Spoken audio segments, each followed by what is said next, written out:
Mike Van Deeren with Vectors Inc. coming at you guys with another Vectors EDU video. Today we're going to be running through total station adjustments. So this would be the field collimation process for your S-Series instrument. This is vital to do, and I'll kind of run you guys through that process as we go along. Got it connected up with the cable to my computer. Going to use the emulator so I can show screenshots and some video so you can see exactly what the process looks like. And as we run through it, we're kind of going to cover why it's important and what the instrument is doing kind of in the background. Stay tuned. All right, so I got everything set up. You can see I've got Trimble Access open at the moment. The instrument right up here, I am connected to the S7 behind me. And I've also got a Trimble Traverse kit, one of the Neg 35 prisms down at the end of the parking lot here. So first thing I'm going to run you guys through is where to find the field calibration or field adjustments. So here off of T7, TSC 7, or the T10, these are all the Windows 10 devices. If you guys hit your hamburger button up here on the top left, you can go down to Instrument and then Adjust. If you're on an older TSC 3, you've got Jobs, Measure, Kogo. You have Instrument there in the bottom right-hand corner of your little grid on the main screen. When you're in Trimble Access, you'll find the same option. Instrument, then Adjust is what we're going for here. So there are 4 in here. We're actually going to be performing the first 3. That's going to be our recommendation. So the first one's going to be the compensator. So you guys will see what the instrument does behind me. So first thing it asks after I hit next, it wants to make sure that we're on a stable platform. I got it set up on a tripod here, dual locking, things are leveled. I'm on asphalt and things are pretty solid, so I'm going to go ahead and hit next. It's going to balance the instrument now. So all it's doing is plunging and reversing, it's spinning on different axes, and what it's doing is it's calibrating the electronic bubble inside of the instrument. So this comes back with the SurePoint technology.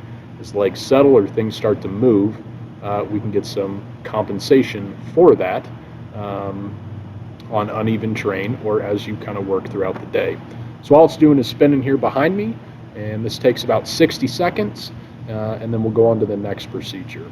If you guys need to know when to perform this, our recommendation is going to be first thing in the morning when you guys get to your job site and set up. This is something I also recommend doing if you guys break down for lunch, then come back, or if you guys are moving from one job site to the next, you've had some time in between. Every couple of hours, just do a quick compensator calibration, especially here in Colorado. I know New Mexico and other parts of the U.S. experience the same thing. Temperatures tend to fluctuate a lot between the time the sun comes up and then in the afternoon we kind of get to peak heat. So keep that in mind. As I said, it's a quick thing to do. This is already done, and I'll take you guys on to the next one. All right, so the next thing we're going to run you guys through is going to be the collimation and trunnion axis tilt. So we'll go ahead and select that here, hit next.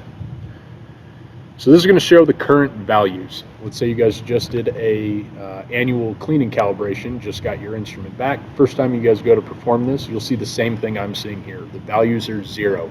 Collectively over the year, these values are going to change. It's not a bad thing. It means, hey, the instrument is seeing multiple adjustments throughout the year, so these values are going to vary. But when you get it fresh back from a cleaning calibration, these values will be 0. So it's not, don't let it scare you if these numbers are a little bit all over the place. As long as you're able to do the adjustment and for it to accept, life is good. This is something you guys should be performing regularly. So I'm going to go ahead and hit next here.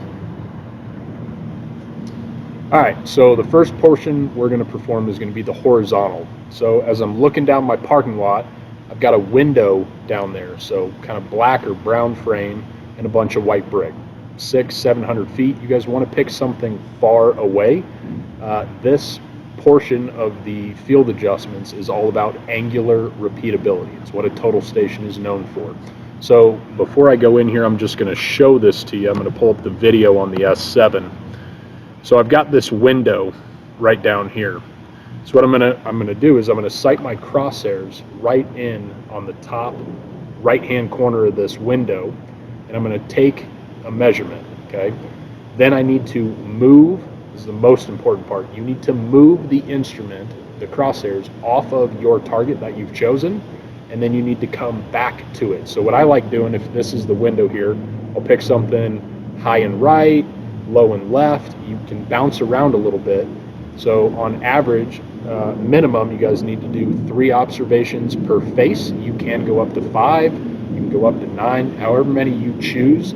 3 to 5 tends to be kind of the standard. So again, if this is my window, I'm going to sight in on something I can angularly repeat to after I move off of that target. So I'm going to take one measurement, I'm going to move off, I'm going to recenter back on it, and then I'm going to shoot it again. So I'm going to do 3 observations on face 1. At the bottom on the screen, I'll show you, it says change face. We'll do the same thing on the second face, and then we basically do the exact same process for the vertical. You do need to pick something that's, I want to say it's over 35 degrees or below 35 degrees. I don't like going down because then your target is much closer to you. You can actually factor in much more error. So I'll run you guys through that and let you guys see what this looks like. All right, so I've got my window frame sighted in. I'm going to go ahead and take my first observation here on face 1.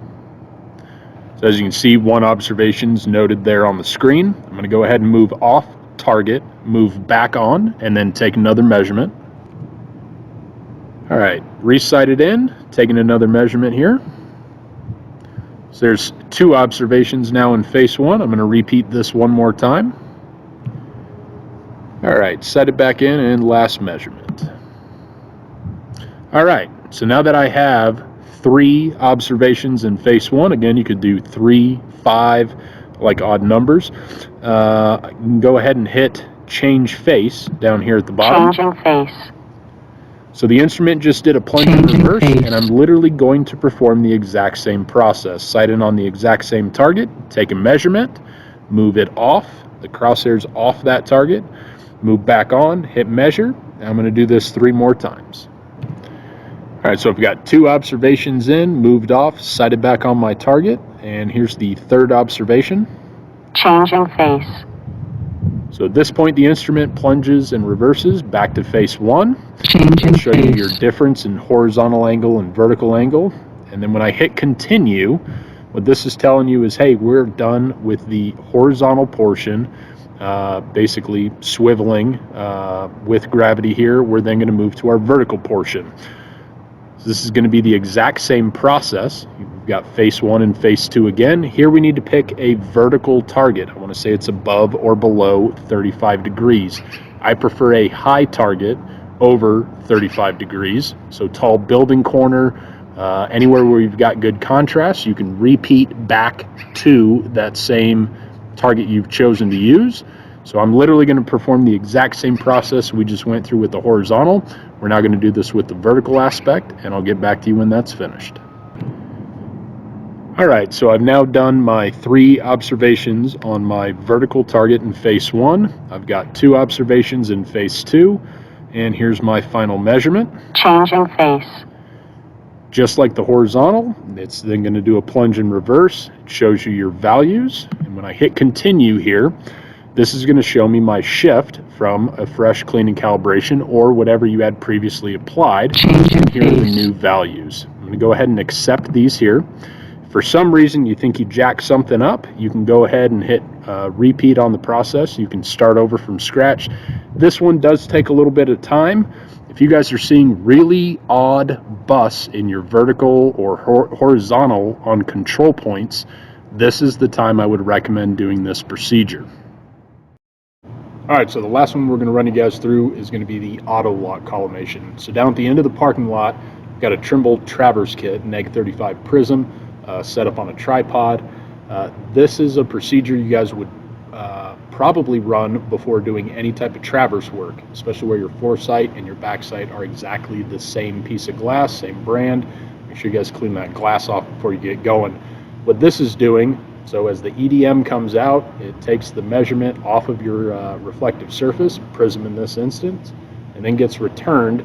So where your crosshairs are seeing the tracker for the auto lock, it can't be right in the middle, so it is slightly offset. I don't know if you guys have ever looked through your instrument before. When auto lock is turned on, it might be locked onto your back sight, it might be locked onto an MT1000. You might notice your crosshairs might not be exactly where they need to be.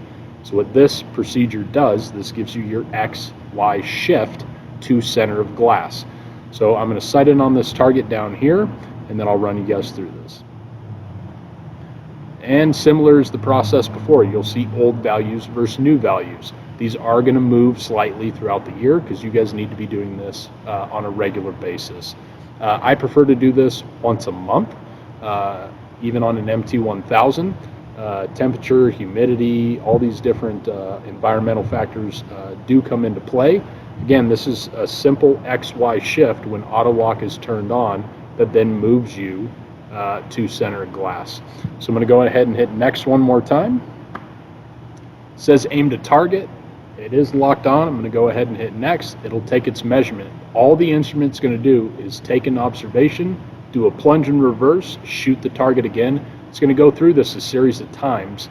So I like setting my glass up on a tripod or bipod works. If it's not a super windy day, it's real important that that target does not move for you. And I prefer to do this at whatever furthest distance I'll be shooting throughout the day. So this is also something you guys might do if you're setting out new control on a brand new job site. Running through all three of these procedures would be recommended. So I'm going to go ahead and fire this up now. All right, so the instrument has finished its process. As you can see, old values versus new values. All it's done is a series of plunge and reverse. So this is centering back to glass, XY shift. All I'm going to do is accept these results, and it will go ahead and apply. At this point, you are done with the 3 recommended field calibrations. If you guys have questions, please feel free to reach out to our office. We'll help you guys out in any way we can. Thanks.